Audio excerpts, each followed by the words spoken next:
जय हिंद, नमस्कार। आप सभी का स्वागत है हमारे इस प्यारे से चैनल के ऊपर। आज की जो क्लास है, पहली क्लास है कंप्यूटर की, और आज हम बात करेंगे हिस्ट्री ऑफ कंप्यूटर, यानी कि कंप्यूटर का क्या इतिहास है, क्या जनरेशन है, कौन सा जनरेशन है।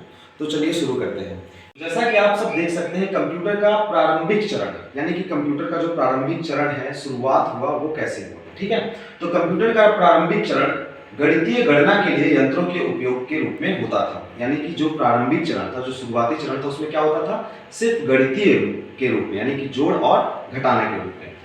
इस चरण में लोगों ने प्रारंभिक गिनती और हिसाब करने के लिए यंत्रों का उपयोग किया। यानी कि लोगों ने पहली बार एक ऐसा यंत्र बनाया, एक ऐसा मशीन बनाया जिसका उपयोग किसमें होता था, गणित करने में, यानी कि जोड़ और घटाना करने में। जैसा कि आप सब देख सकते हैं कि कंप्यूटर का जो विकास हुआ, जो विकास हो रहा था उस दौरान, तो आप ये देखो, इस फोटो में देख सकते हो कि कंप्यूटर की शुरुआती दौर में एक कंप्यूटर कितना बड़ा होता था। यानी कि एक कंप्यूटर एक रूम के उतना बड़ा होता था। समझ पा रही हो? तो इस हिसाब से आप समझ सकते हैं। तो जब कंप्यूटर की शुरुआत हुई तो सबसे पहला जो युग था उसका नाम पड़ा इलेक्ट्रॉनिक युग। क्या नाम पड़ा?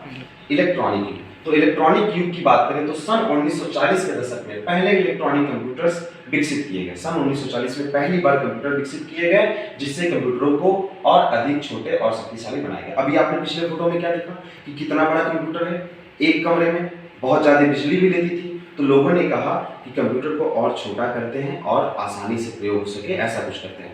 तो आप इस फोटो में देख सकते हो, उससे थोड़ा सा छोटा किया गया, उसमें बहुत ज्यादा बड़ा था, थोड़ा छोटा हुआ, ठीक है। तो इसके बाद दूसरे युग की बात करें, या दूसरा जो जस्ट उसके बाद आया, वो आया तुम्हारा पर्सनल कंप्यूटर की उत्पत्ति। यानी कि अब लोगों ने कहा कि इतना बड़ा कंप्यूटर है, उसको चलाना भी मुश्किल है, लोग भी लगेंगे उसके लिए। तो ऐसा न करके हम क्या करते हैं, पर्सनल कंप्यूटर की तरफ बढ़ते हैं, यानी कि पर्सनल कंप्यूटर हो जाए। तो आप इस फोटो में देख सकते हो, देख पा रहे हो, ये पहला कंप्यूटर था। आज के कंप्यूटर जो तुम देखते हो वो थोड़े एकदम नया है, फैंसी है, मगर उस टाइम पे इस तरह कंप्यूटर था। तो 1940 में तो इलेक्ट्रॉनिक युग हुआ। 1960 और 1970 के दशक में पर्सनल कंप्यूटर, जिसको नाम दिया गया पीसी, पर्सनल कंप्यूटर का फुल फॉर्म हुआ पीसी, का विकास हुआ। जैसे कि पहला जो कंप्यूटर था उसका नाम था IBM 360 और DEC PDP-8। ये पहले दो कंप्यूटर के नाम थे, इसको नोट कर लीजिएगा। और जो ऑनलाइन बच्चे देख रहे हैं, आप इसका स्क्रीनशॉट ले लीजिए। क्लियर है? जस्ट पर्सनल कंप्यूटर के बाद अगला दौर आता है, और अगला जो दौर होता है वो होता है माइक्रो प्रोसेसर का आविष्कार। अब एक समझिए कि कंप्यूटर के इतिहास में, कंप्यूटर के जो इतिहास है उसमें एक चमत्कार हो गया। पूरी दुनिया में पहली बार माइक्रो प्रोसेसर नाम का एक चीज, एक यंत्र पाया गया। और जैसे ही माइक्रो प्रोसेसर आया, पूरी कंप्यूटर के इतिहास में क्रांति आ गई। तो माइक्रो प्रोसेसर का आविष्कार हो गया, और जैसे ही आविष्कार हुआ सन 1971 में इंटेल कंपनी का नाम आप सब सुने होंगे। इंटेल बहुत फेमस कंपनी है। उन्होंने पहला माइक्रो प्रोसेसर 4004 का आविष्कार किया। पहले माइक्रो प्रोसेसर का नाम याद रखना, 4004, जिससे कंप्यूटरों को और अधिक छोटा और शक्तिशाली बनाएगा। अब देखिए, कंप्यूटर और छोटा हो गया और शक्तिशाली हो गया। यानी कि अब माइक्रो प्रोसेसर आने से क्या हुआ, इसके पहले सिर्फ गणित लगता था, अब यहाँ पे और भी चीजें होने लगी। क्लियर है? आगे चले। समय चल रहा है, यानी कि अभी जो समय चल रहा है इसको हम क्या नाम देंगे, आधुनिक युग नाम देंगे। क्या नाम देंगे? आधुनिक युग। तो आधुनिक युग यानी कि वर्तमान समय में कंप्यूटर तकनीकी के विस्तार में वृद्धि हुई, जिससे समाज और व्यावसायिक जगत में परिवर्तित हो गया। यानी कि आज जो है इतना विशाल कंप्यूटर इंडस्ट्री बन गया है कि कंप्यूटर के बिना कोई भी चीजें पॉसिबल नहीं है।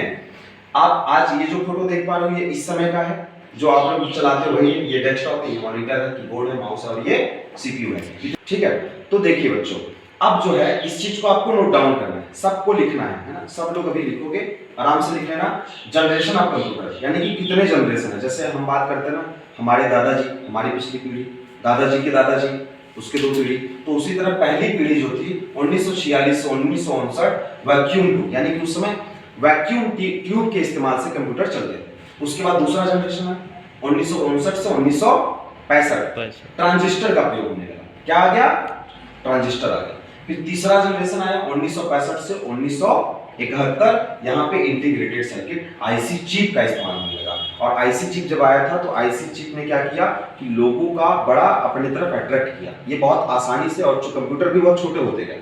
फिर चौथा जनरेशन आया 1971 से 1980, जो माइक्रो प्रोसेसर वाला हमने समझाया था। माइक्रो प्रोसेसर आते ही पूरी क्रांति आ गई कंप्यूटर जगत में। क्लियर है मेरी बात? फिर पांचवा जनरेशन जो आज की डेट पे यानी कि कंप्यूटर का सबसे जो बड़ा जनरेशन है, फिफ्थ जनरेशन है, जो आज भी चल रहा है, जो कि 1980 से लेके आज तक है ना, किस पे का चल रहा है? पांचवा जनरेशन। तो कोई पूछे कि इस समय जो कंप्यूटर चला रहे हो कौन सा जनरेशन है?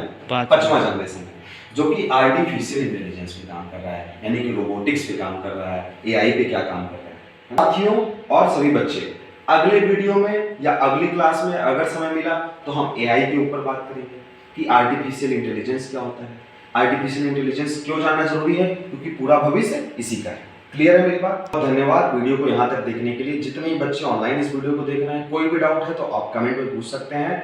आज की इस वीडियो को रखते हैं यहीं तक, मिलते हैं नेक्स्ट वीडियो में, तब तक के लिए जय हिंद, नमस्कार।